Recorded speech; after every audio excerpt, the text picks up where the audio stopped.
अस्सलाम दोस्तों, आज एक बार फिर मैं आपको अपने चैनल पर खुशामदीद करता हूँ। मेरे चैनल का नाम है नवाब खियाजी, NAWABKIAZAI।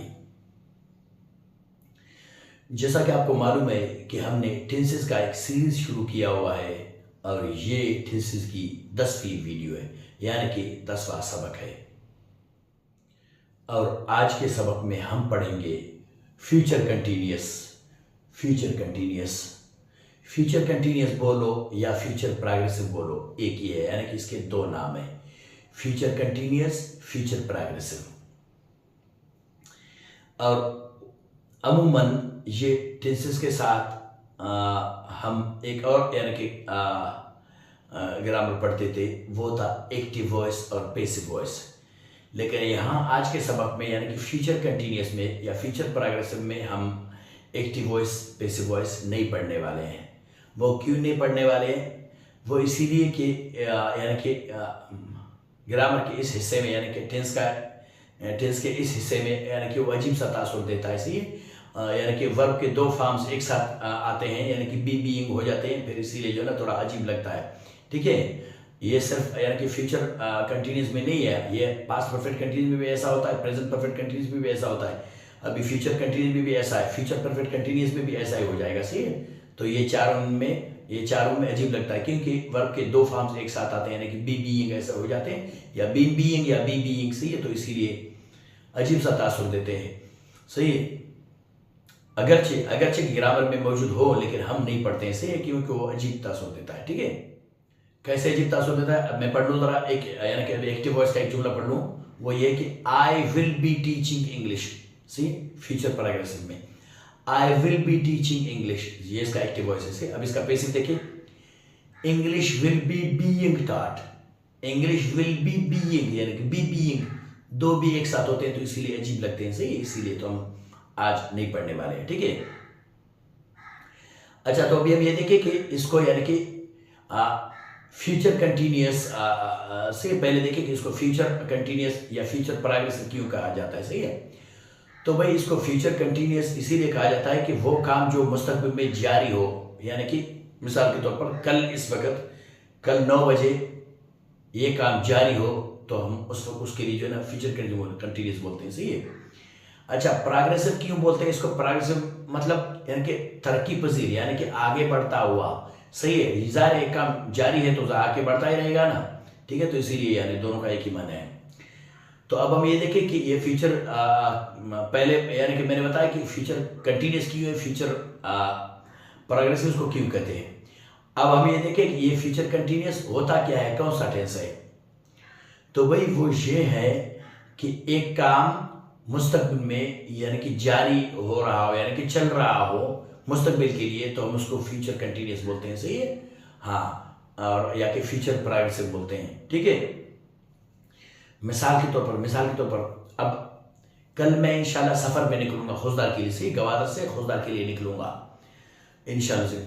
तो मेरा एक दोस्त है, वो मुझसे पूछ रहा है, भाई क्या आप मुझे यानी कि कल 9 बजे टाइम दे देंगे, मुझे आपसे बात करनी है फ़ोन पे। सही है, तो मैं बोलूँगा भाई 9 बजे तो मैं सफ़र कर रहा हूँ। सही है, फिर बोलेगा भाई 10 बजे आप मुझे टाइम दे सकते हो। मैं बोलूँगा नहीं भाई, मुझे यानी कि टाइम नहीं है, मैं सफ़र कर रहा हूँ। सही है, कल 10 बजे। अच्छा, तो अब कल 11 बजे तो मुझे ज़रूर टाइम देंगे, पर नहीं भाई, कल 11 बजे भी आपको मैं टाइम नहीं दे सकता। क्यों? कल 11 बजे में मैं सफ़र कर रहा हूँ। सही है, अच्छा, कल 12 बजे तो आप मुझे पक्का ही टाइम दे देंगे। मैं बोलूँ नहीं, माफ़ करना, कल यानी कि समझो पूरा दिन मैं आपको टाइम नहीं दे सकता, चाहे वो 12 है, चाहे 1 है, चाहे 2 है। सही है, तो इसी तरह वो पूछता रहे, मैं इनकार करता रहूँ और जवाब में मैं कहूँ कि मैं कल इस वक्त सफ़र कर रहा हूँ, यानी कि आई विल बी ट्रैवलिंग। सही है, at 2 o'clock, I will be travelling at 3 o'clock, I will be travelling at 5 o'clock। ये रही घंटों की बात है। अगर दिनों की बात हो जाए तो ऐसा ही होगा, आई will be travelling on Sunday, I will be travelling.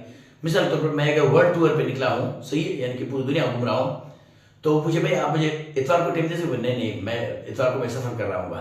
अच्छा, पीर को मुझे टाइम दे सकते? नहीं, पीर को भी मैं आपको टाइम नहीं दे सकता, क्योंकि पीर को भी मैं सफ़र कर रहा हूँ। सही है, तो इसी तरह I will be traveling on Monday, I will be traveling on Tuesday, I will be traveling on Wednesday, I will be traveling on Friday, I will be travelling on Saturday, I will be travelling on Sunday. समझ में आ गया? तो इसी चीज को future continuous कहा जाता है या फ्यूचर प्रोग्रेसिव। सही। अच्छा, उसके बाद हम सेंटेंस की फॉर्म्स देखे भाई कि यार कि सेंटेंस कितनी शक्ल की होती है। सही, एक सेंटेंस। सही। तो भाई पहला पॉजिटिव, दूसरा नेगेटिव, तीसरा इंटरैगेटिव, चौथा इंटरैगेटिव नेगेटिव। सही। ये हो गए सेंटेंस की शक्ल यानी कि फॉर्म। अच्छा, अब फार्मूला हम देखें यानी कि फ्यूचर कंटिन्यूअस का, फ्यूचर प्रोग्रेसिव का फार्मूला देखें किसके सेंटेंसेस कैसे बनते हैं।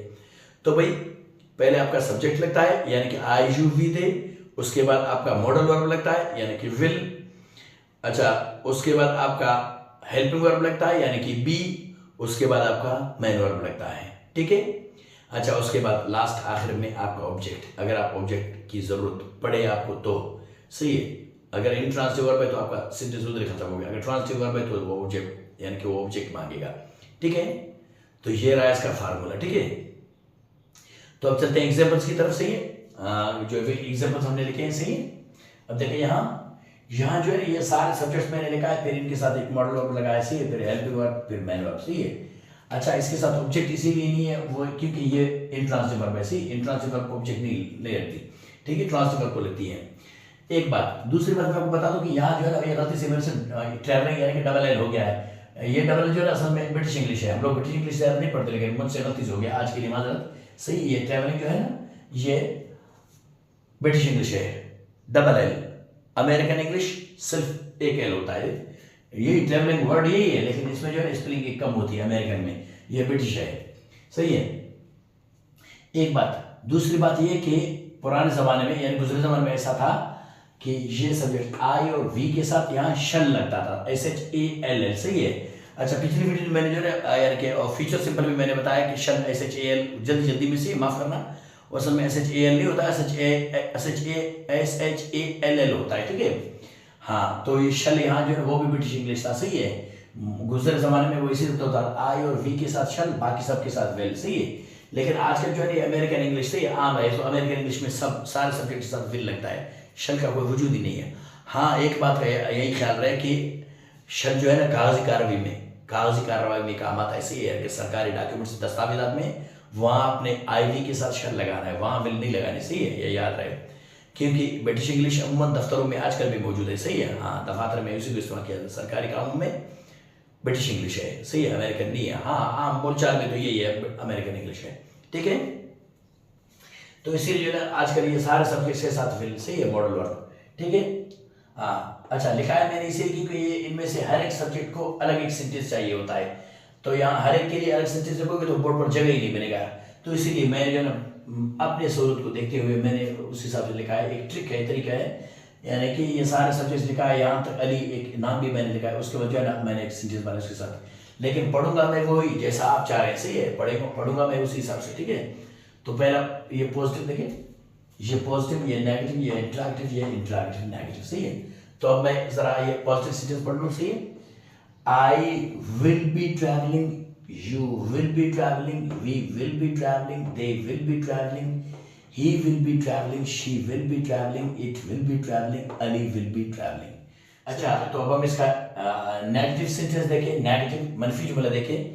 मनफी की निशानी ये है कि यहाँ जो है ना इसको विल और बी के बीच में नॉट लगता है। सही, यहाँ नॉट लगता है, विल और बी के बीच में नॉट लगता है। सही, ये नेगेटिव की निशानी। सही, नेगेटिव सेंटेंस की निशानी यही है। ठीक है। तो अब मैं पढ़ लूँ जरा, आई विल नॉट। अच्छा, विल नॉट का जो है ना, विल नॉट ये फुल फॉर्म है, हम अमूमन अक्सर जो है ना शॉर्ट फॉर्म के साथ पढ़ते हैं, वो होता है वॉन्ट। तो अगर आपकी इजाजत हो तो मैं वॉन्ट पढ़ लूँ, क्योंकि हमारे मुंह ज़्यादा आदि हो गए शॉर्ट फॉर्म्स की। सही, शॉर्ट फॉर्म पढ़ते हैं। सही, तो अगर आप इजाजत दें तो I won't be travelling, you won't be travelling, we won't be travelling, they won't be travelling, he won't be travelling, she won't be travelling, it won't be travelling, Ali won't be travelling. ठीक है, खत्म। अब चलते हैं interactive sentence की तरफ। से सवालिया जुमले की तरफ। सवालिया जुमले की पहली एक निशानी है कि मॉडल वर्ब जो है शुरू में लेता है, उसके बाद जो है ना आपका सब्जेक्ट, यानी कि पहला विल, उसके बाद आपका सब्जेक्ट, एक निशानी। दूसरी निशानी ये है कि इंटरैक्टिव सेंटेंस को फिर क्वेश्चन मार्क यानी कि सवालिया निशान लगता है। सही। अब देखिए यहाँ नेगेटिव को फुल स्टॉप, पॉजिटिव को फुल स्टॉप, लेकिन इंटरैक्टिव को क्वेश्चन मार्क। सही है, क्वेश्चन मार्क, सवालिया निशान लगता है। ठीक है। ये इनकी निशानी है। अब मैं पढ़ लूं जरा। Will I be travelling, will you be travelling, will we be travelling, will they be travelling, will he be travelling, will she be travelling, will it be travelling, will Ali be travelling. सही है, ये रहा आपका interactive. अब उसके बाद हम देखते हैं इंट्रैक्टिव नेगेटिव। सही है, इंट्रैक्टिव नेगेटिव। इंट्रैक्टिव नेगेटिव का भी वही हिस्सा इसी है कि इसको भी सवालिया निशान लगता है। सही है, इंट्रैक्टिव को भी सवालिया निशान, इंट्रैक्टिव नेगेटिव को भी सवालिया निशान। सही है। अच्छा, उसके बाद जो है ना इसका भी यही शुरू में विल लगता है, उसके बाद नॉट लगता है। यही फर्क है इंट्रैक्टिव नेगेटिव में। सही है, सिर्फ इंट्रैक्टिव में सिर्फ मॉडल वर्ब लगता है, यानी कि विल लगता है। अच्छा, इंट्रैक्टिव नेगेटिव में विल नॉट लगता है, उसके बाद आपका सब्जेक्ट लगता है, उसके बाद आपका हेल्पिंग वर्ब, उसके बाद आपका मेन वर्ब। ठीक है। Won't I be traveling? Won't you be traveling? Won't we be traveling? Won't they be traveling? Won't he be traveling? Won't she be traveling? Won't it be traveling? Won't Ali be traveling? See? तो ये रहा आपका interactive negative. सही है। तो उम्मीद करता हूं कि आज का सबक आपको समझ आ गया होगा। जिंदगी रही, फिर कभी किसी नए वीडियो में हाजिर होंगे। तो तब तक के लिए अल्लाह ने गिरवा।